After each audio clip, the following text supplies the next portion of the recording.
स्वागत है आपका हमारे चैनल योगा एजुकेशन इंडिया में। विद्यार्थियों, जैसा कि आप क्रमशः योग सूत्र का तीसरा अध्याय विभुत्पाद के सूत्रों को समझ रहे हैं। इस वीडियो में आप 3.52 से लेकर 3.55 तक के सूत्रों को समझ सकेंगे और आज यह कंप्लीट भी हो जाएगा विभुत्पाद। इसके बाद आपको समझना है कैवल्यपाद यानी चौथा अध्याय। तो चलिए सबसे पहले 3.52 नंबर के सूत्र को समझते हैं। इस सूत्र में आप समझेंगे आध्यात्मिक ज्ञान की परिभाषा। ध्यान से समझना। पहले सूत्र को देखते हैं। क्षण तत्क्रमयोः संयमात् विवेकजं ज्ञानम। अब इन शब्दों का अर्थ समझते हैं। क्षण एक पल, तत् इसका, क्रमय क्रम या श्रृंखला, आप इसको श्रृंखला भी कह सकते हैं। संयमात ध्यान, स्थिर करने से।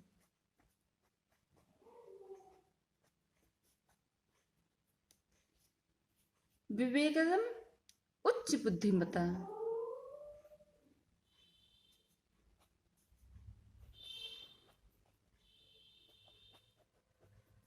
ज्ञानम ज्ञान।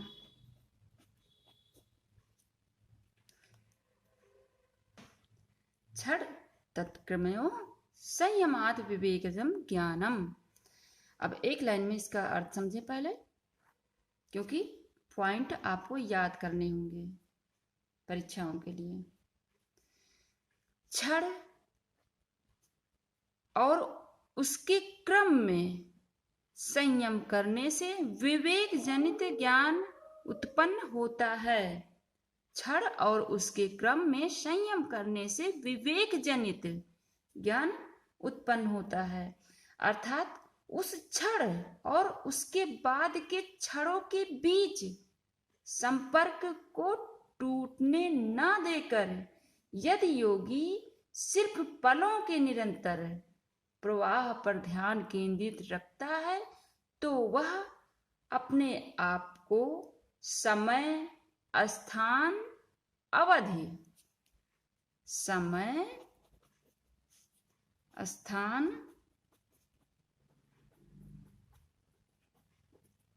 अवधि की सीमाओं से मुक्त कर लेता है तथा श्रेष्ठतम ज्ञान की प्राप्ति कर लेता है। चलिए अगले सूत्र को समझते हैं। 3.53 नंबर के सूत्र को, और इसमें आप असीमित बुद्धि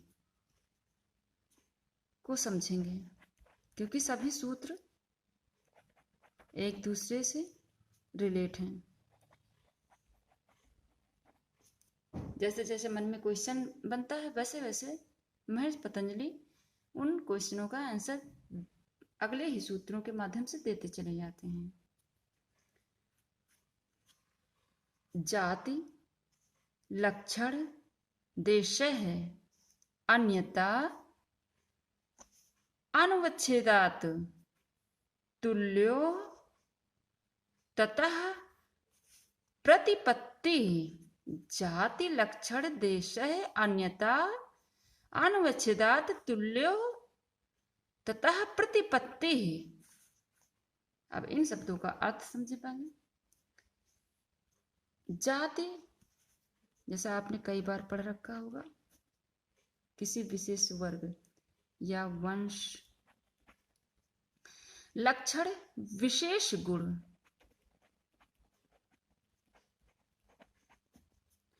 देश है स्थान। अन्यता यानी अन्यथा। अनवच्छेदात् जो बंधा नहीं है, जो बंधा नहीं है। तुल्य एक ही वर्ग। वर्ग या प्रकार का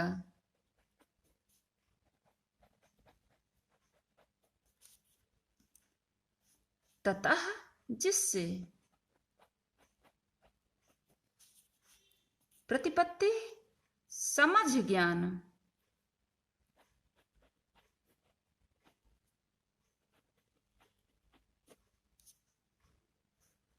चलिए एक लाइन में इसका अर्थ समझते हैं। जिन वस्तुओं का, ध्यान समझना, जिन वस्तुओं का जाति लक्षण एवं देश भेद से भेद नहीं किया जा सकता है, इस कारण जो दो वस्तुएं तुल्य यानी एक के सदृश, एक के समान प्रतीत होती हैं, उनके भेद की उपलब्धि उस किसे विवेक ज्ञान से होती है, जो अभी 3.52 नंबर के सूत्र में समझा, उस विवेक ज्ञान से होती है। देखो, जाति लक्षण एवं देश भेद से भेद नहीं किया जा सकता, इस कारण जो दो वस्तुएं तुल्य यानी एक के सदृश प्रतीत होती हैं, उनके भेद की उपलब्धि उस किससे विवेक ज्ञान से होती है। अर्थात विद्यार्थियों, इस ज्ञान के फलस्वरूप योगी दो वस्तुओं के बीच उनकी श्रेणी जाति गुण स्थान और अवधि की समानता के बाद ही बिना चूक और दोष के अंतर कर पाने में सक्षम हो जाता है। और विद्यार्थियों, इन श्रेणी जाति गुण स्थान और अवधि के विषय में और समझना है तो आप इसी अध्याय यानी विभूतिपाद में ही 26 नंबर का सूत्र अच्छे से समझ लेना, उस पर भी वीडियो बना हुआ है, आप इसमें इतना समझें। चलिए अगले सूत्र की तरफ बढ़ते हैं। इसमें आप तारक ज्ञान यानी उच्च बौद्धिक ज्ञान को समझेंगे इस सूत्र के माध्यम से। तो तारकम सर्व विषयम और सर्वथा विषयम अकर्म च इति विवेकजम ज्ञानम तारकम सर्व विषयम सर्वथा विषयम अकर्मम चेति विवेकजम ज्ञानम। 3.54 ध्यान से समझना। तारकम दीप्तिमान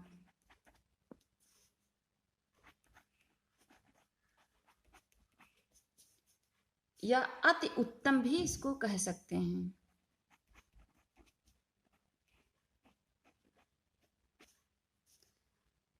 सर्व सभी, विषयम वस्तु,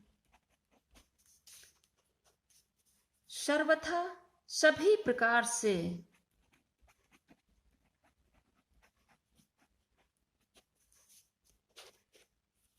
और विषय अकर्मम बिना क्रम के,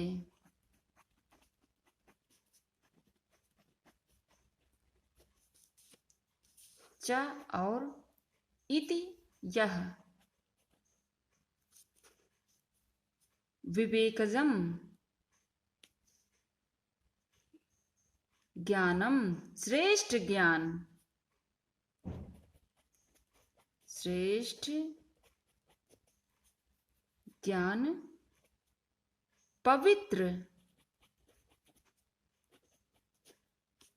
बौद्धिक ज्ञान।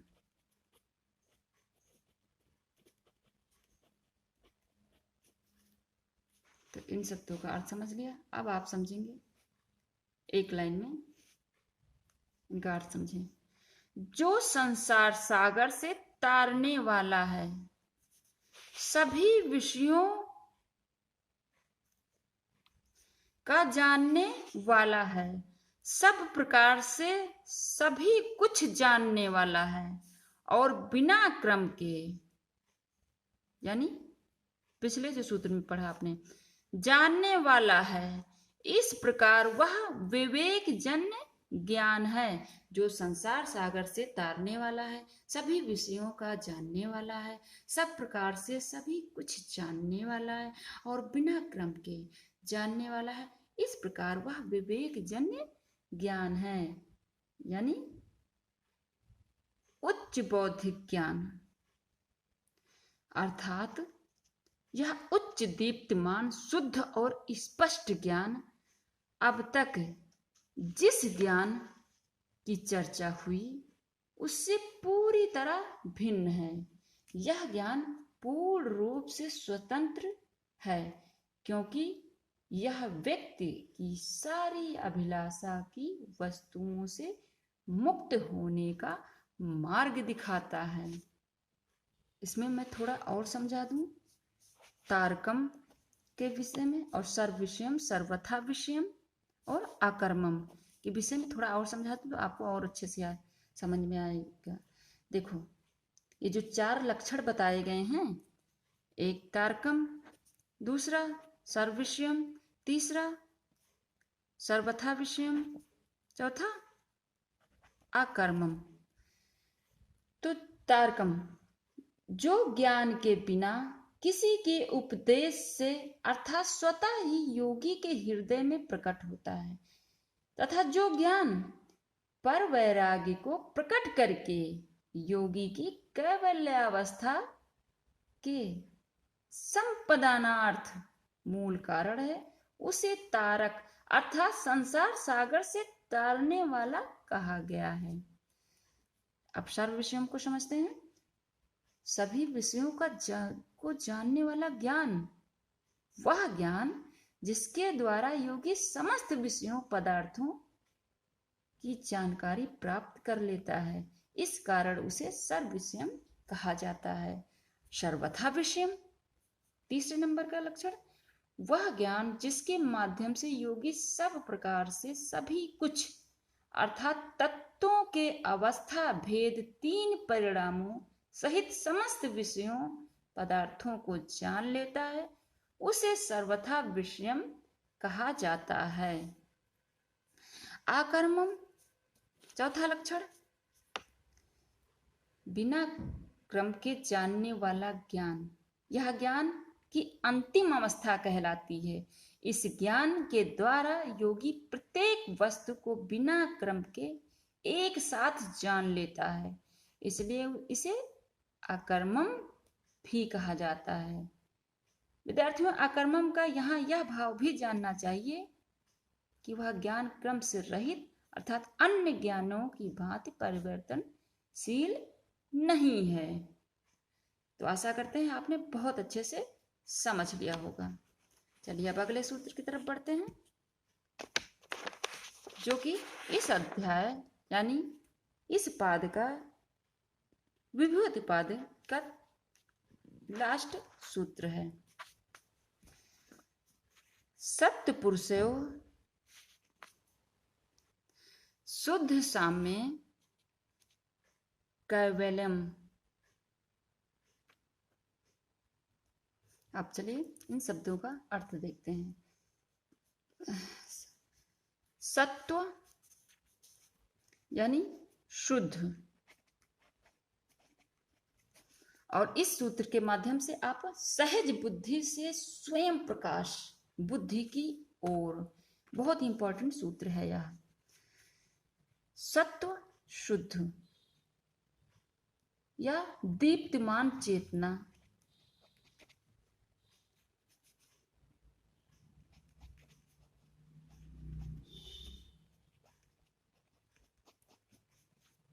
पुरुषयो आत्मा, शुद्ध शुद्धता, साम्य समान होना, कैवल्यम संपूर्ण निजता,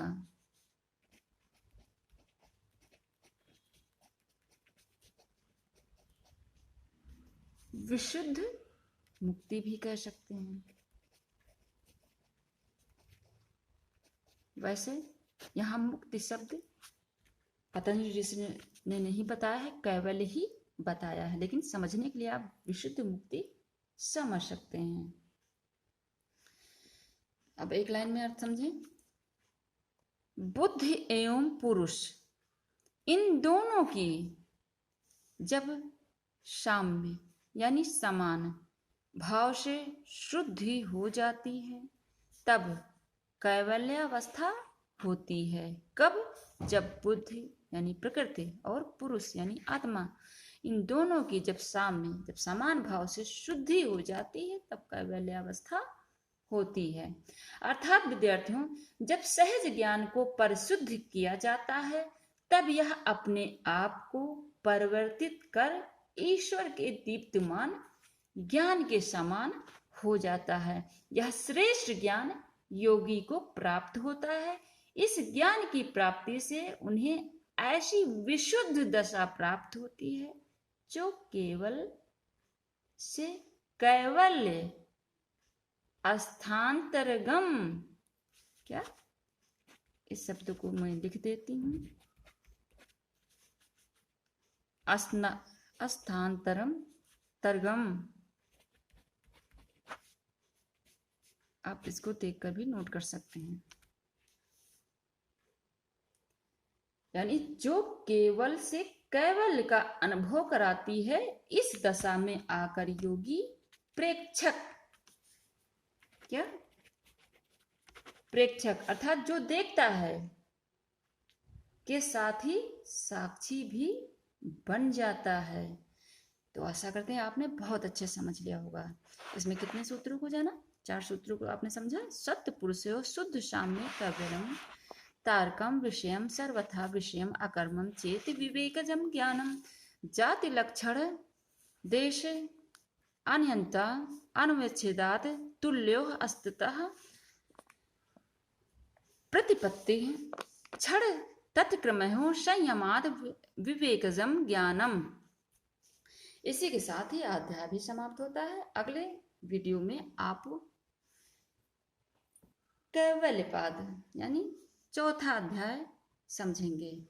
और अगर नए हैं चैनल पे तो चैनल को सब्सक्राइब करना, बेल आइकन जरूर प्रेस करना। आप प्रेस करेंगे तो नोटिफिकेशन ऑन हो जाएगा, तो आपको हमेशा नोटिफिकेशन मिलता रहे नए नए वीडियोस के। और स्वयं देखना, दूसरे बच्चों को भी जरूर शेयर करना और अपना फीडबैक अवश्य देना। धन्यवाद।